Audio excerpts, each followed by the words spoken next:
I'm here with Joe and Nick. We're going to teach them how to make gyoza dumplings. And a gyoza dumpling is basically the Japanese version of a normal steamed dumpling, but the difference is we're going to pan fry the bottom and steam the top.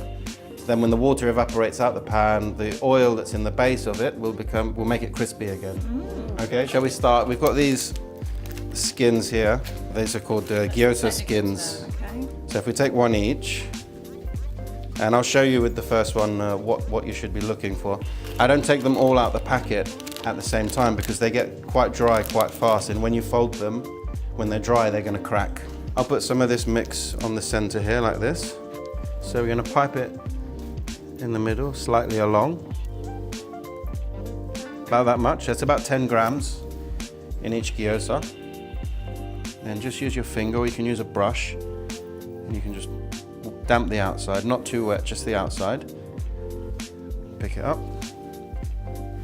And you want to leave your finger to press into the top, holding it between this thumb and finger here, and then make a fold, and the two sides should just join and match without letting them overlap. At the same time, you can press the mix in here with your finger a little bit. Okay? What's the maximum foldage? 100. Actually, no, the more folds you get into it, the more it looks like you've made an effort to make the presentation really nice. Yeah, that's it. So we want to have this big surface here. So we press it down into the table to press. At the same time, we make sure it's sealed, and you've got this half moon shape here. So press, and remember the edges, you can do them. Press again, in case the sides here want to open up. So now they're closed, now you can see. The other version is the triangle version. So you only need to pipe in the middle, just and up.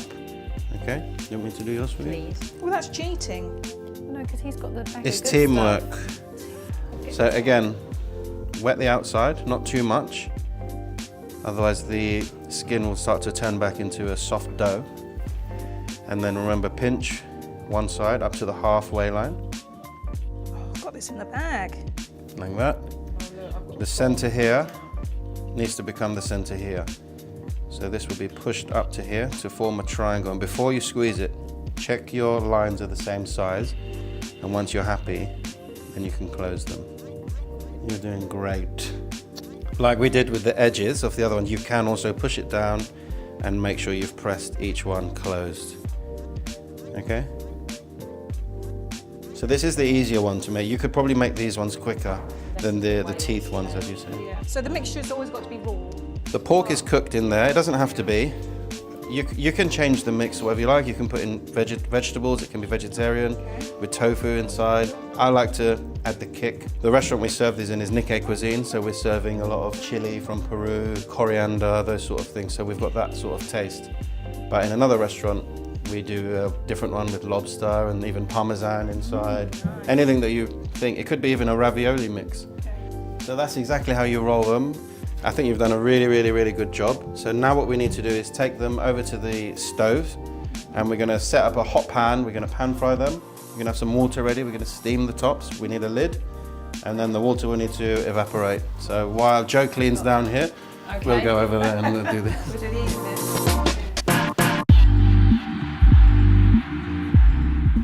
So now we're going to heat up the pans, a little bit of oil. You can use vegetable oil, any light oil really. You don't want at this stage the oil to add any flavor to the gyoza. When I do these, I sort of put them in the pan. So I'm going to put them in facing around the way they were. So all we want to do at this stage is color the bottom, make it brown and crispy. Okay? Right. As soon as we've got some color, so we always keep checking the first one. See it's going dry, they color. If you see smoke coming up, you definitely want to keep an eye on them, because once they're smoking, then they're nearly going to be ready. So yours are good now. You see this is a nice golden brown colour. Yeah. So now we're going to add the water. You got some, doesn't have to be hot water, I've got some water here. So I'm going to protect you with the lid, and now we're going to make the steam. Okay, cover it with the steam. Yeah, so in a normal kitchen that was a gas fire, those splashes would come on, there'd be big flames, and you have to really fast get the lid on. Okay, I'm gonna go with mine. So mine. Okay, and lid straight on. If the steam's coming out fiercely like this, they'll take about 2.5, 3 minutes. Yeah, but basically, all the water has to be completely gone. We can't take them out until the water's gone. Otherwise, they'll just be a normal steamed dumpling, like a Chinese dumpling. The reason we spoke about before, yeah. We've got to let the water go, the oil come back, and become crispy again. So in the meantime, we'll prepare the plate over here. What we need to do, a little dot like this, for each dumpling to go on top of. Yeah, you want to have a go? You can swap sides if you like. And what is the orange? So this is a puree? sweet potato puree, and it's got yuzu inside, which is a Japanese citrus, very, very similar to lemon. Okay. It's about £9 for one piece of fruit. Wow. So what I do is I get the juice sent over, just buy the juice. Wow. And when can I lift the lid off? I'm quite excited to have a look in You there. can have a little look. There's still quite a bit of water in there, but you see the top of the pasta is getting steamed and cooked. So lid back on. How do you know how much you put in? Oh, the level, yeah. You normally know by the heat of your stove. That water should be gone within 2 or 3 minutes. If your stove is a bit weaker, then put a bit less, because you don't really want them in there for like 8 or 9 minutes. Right. And then if Yeah, they were it's to be catching in up there, now, that one, you see. Even if you've got a bit too much water, after 2 or 3 minutes, you can just put your lid like that on an to angle. reduce it almost. Yeah, just let the water come out. Okay. When you hear that noise, that popping and spitting sound, Water's almost that's done. when oil and water doesn't mix. So we're getting to that level. It's going to turn back into a pan fried. Yeah. How fascinating. For me, there's just something so much more exciting about learning the Asian side of culinary arts. So now you've got little water in here. Okay, so now you can see it's becoming just oil again. Right. So now we can take your tongs. So yeah, this can go off now. They all seem to be ready. So you see the colour there? Yeah, lovely golden They've come back to a really nice colour. So the top's steamed and soft, and the bottoms are going to be beautifully crispy. And now they don't stick once they're set. We're going to put a splash of sesame oil in just to flavour them, okay? Yeah, about a teaspoon. So that's sesame oil.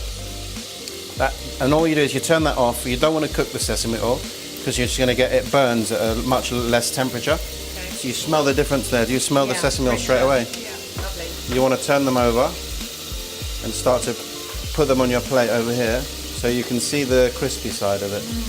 Wow. Okay, so a couple more. Look, they've all worked, they've all come out perfectly. Delicious. You have the puree underneath, so you have one, journey of flavour, and then they're going to dip it into the sauce and have another journey of flavour. They're contrasting of flavours. I guess you want to give it a try. Yes. Starving. Let's bring them over here. So yeah, just Wow. pick wow, one up, Wow, wow. dip it in the pepper ponzu sauce. Let's try one of these. See what you think. So you've got the puree underneath, sweet potato puree with the yuzu and pepper vinegar. Nice and crunchy. Wow. I really like the crunch. The texture, yeah, so really the good. top is steamed and the bottom is crispy, so that's the difference with this kind of cooking of the gyoza. I guess no double dipping, right?